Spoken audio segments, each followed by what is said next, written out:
Good evening. Today I am just about to finish a book called 40 Rules of Love. Now, that book is great. I believe it has a lot of things to talk about, it has a lot of things to teach you, has a lot of things to deliberate on. My key takeaway so far would be living the ascetic life and how it differs from living a regular life, a normal life. And I don't know, how people perceive it, how people have seen it in different scenarios, how people want to be. Sorry for the background noise. It's an omnidirectional microphone and it's going to pick it all. But yes, the 40 Rules of Love is a very insightful book, and I have to hold the light in my hand today because I'm wearing glasses, and these glasses are kind of having reflection. Weird. Well, ladies and gentlemen, yes, that's a book worth reading, and I still I don't know if I'll do a review of something like review, uh, because I don't believe in bragging about a lot of stuff. So I don't know. I mean, you see, I believe in one philosophy, that is, in a class of 50 students, all of those have one teacher. One teacher teaches all 50 students, and all 50 of them take knowledge differently. They perceive things differently. Now, when they perceive things differently, they act upon them differently as well. And when they act upon them differently, they really get different things out of that knowledge. So, in the same manner, if somebody else reads the book, they will probably be in a better position to give huge sermons on it or whatever. But what I have learned so far from the book is that the best quote from that book, it's not a quote because I don't exactly remember what it is. The best thought about that book was, to be a Sufi, you have to stop living in extremes. If you're living in extremes, you cannot be a Sufi. Then who is a Sufi? That's also a very objective and a very debatable topic. And it's going to get me a lot of flack if I kind of go overboard or say something that people don't like. But I don't care about the people. And what I've learned is that a Sufi is someone who treats everybody equally, who just doesn't believe in all the stupid things of the world, and who has the courage and ability to challenge the set standards and to establish something that is new, to follow his or her heart, and to just trust the Almighty in whatever he does for the person.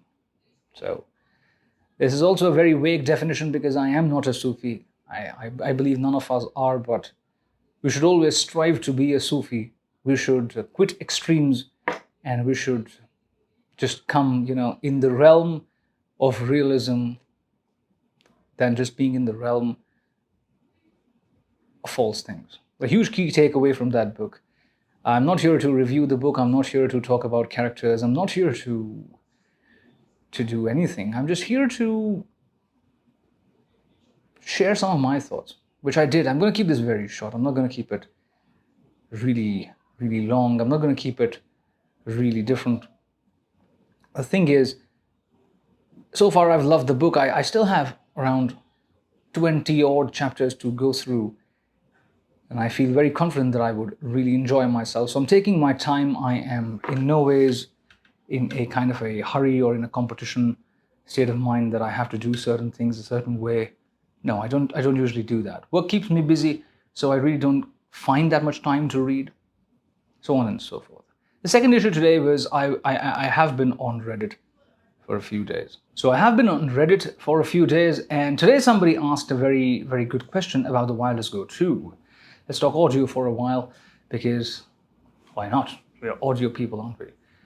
So today someone asked about the Wireless Go 2, and they were like, should I buy the single channel set or should I buy the double channel set? And I was like, see, my personal experience, I think it really depends on what you're going to do. Like for every microphone it does. Really depends on what you're going to do. If you're going to do solo videos, if you're going to do like talking head videos like this. I mean, I'm using a Wireless Go 2 right now. I'm not able to probably show you. It's here somewhere, if you can see that. Yeah, that's the Wireless Go 2. And you're listening to the Wireless Go 2 all this while. I think it's a great set. For solo filmmakers, it's a boon. It's really, really something that would give you an edge while filming in tricky situations.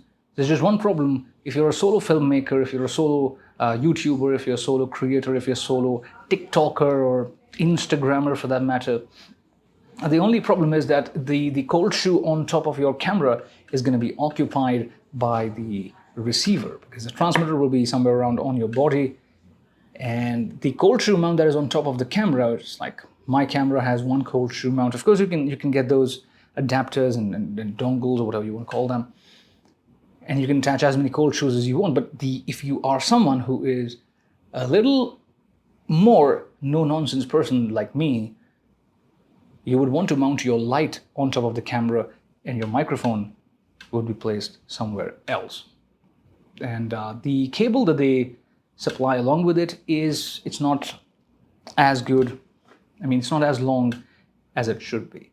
Also, today it's a very interesting setup. I have mounted my camera on the what should I call that? My God, I have to handle the light. Earlier I used to handle the boom microphone. Today I have to handle the light. Such is life. It's boring and full of challenges, and it's very terrible. But yes, of course, 40 rules of love. What can we do? So today I have to boom the light, and so I am my own lighting man, I am my own audio man, I am my own photographer, my own videographer, my own cinematographer, my own dialogue writer sometimes, and my own voiceover writer too. Do I like voiceovers? Yes, I do. And people have praised me a lot. For a few days, they're like, you're great at voiceovers and you should do it professionally. Well, I do a different thing professionally. So thank you so much for your concern and your suggestions, but I am a different person. I mean, it's not that I don't like voiceovers, I love voiceovers. It's just something that I don't do professionally. So if you're planning to buy on the Wireless Go 2, please go ahead, buy this. It's great, especially for outdoor scenarios. Let me tell you one thing. If you're indoors and you're in like this in a room like myself, I'm going to treat this audio in post. But if you're outside, and this is an omnidirectional microphone, if you're outside and you're trying to shoot vlog, or you're trying to even just do filmmaking, or you're just trying to lave your talent or whatever, the reverb problem would be solved. You might be able to hear a lot of reverb in this room because this is not a treated space right now. I have done no treatment around, because why do I have to take all the pain? I'm just talking about a book and I'm talking about audio. And usually I don't do much for my audio, just simple processing. I believe in setting up things right from the word go, rather than just fiddling a lot in post-production. So that's just me. But you can do wonders in post-production, and people use like great plugins like FabFilters and other plugins, amazing plugins. Fine if they work for you. I just don't want to invest that much time editing my audio. So I just go with whatever I have and try to make it best right when I'm recording into the camera. So ladies and gentlemen, 40 rules of love. The most important rule of love is to love. So if you can love wholeheartedly, I think you have a winner on your hands. If you can't love wholeheartedly, don't love at all, because that's deception, and don't deceive people. That's what I believe. So sometimes, people tell me, why are you so pessimistic towards love? Because I think, fair enough, love has never treated me very kindly. And probably I'm the culprit, or I think I'm the person who's to blame for it. Maybe I didn't give love much time in my life. I didn't have much of a time for love. Fine. But life is still continuing, with love or without love. Life never stops. So keep loving, ladies and gentlemen, and be very careful about who you love also, because not everybody is worthy of your love. So if you're trying to love a jerk, and if you're believing that, hey, my love will change him, that sort of Indian television fangirl thing, it's not going to happen. You're going to waste your time. Also, don't run behind celebrities. They're not worth your time. Ladies and gentlemen, on this note, today's video, I shall end it here. I think it's quite a long one. I don't know how long it is. I'm recording on my camera. This is a new space I created for recording videos. There's not much going in the background, just a curtain. Probably that could act as some sound absorbent material as well. Who knows? But I don't care. This is not the regular podcast episode. It's just a thing that I wanted to do for the book 40 Rules of Love. It's still not over. I will probably do another video discussing about the book at length. I probably want to discuss some of the rules as well, because I loved the rules. There's one rule about all right, let's keep it for later. I'm not disclosing anything right now. Let's keep it for later. Ladies and gentlemen, please take good care of yourselves and be happy, and please stay safe. Also, please love. Love is important. This is one of the rules. Goodbye.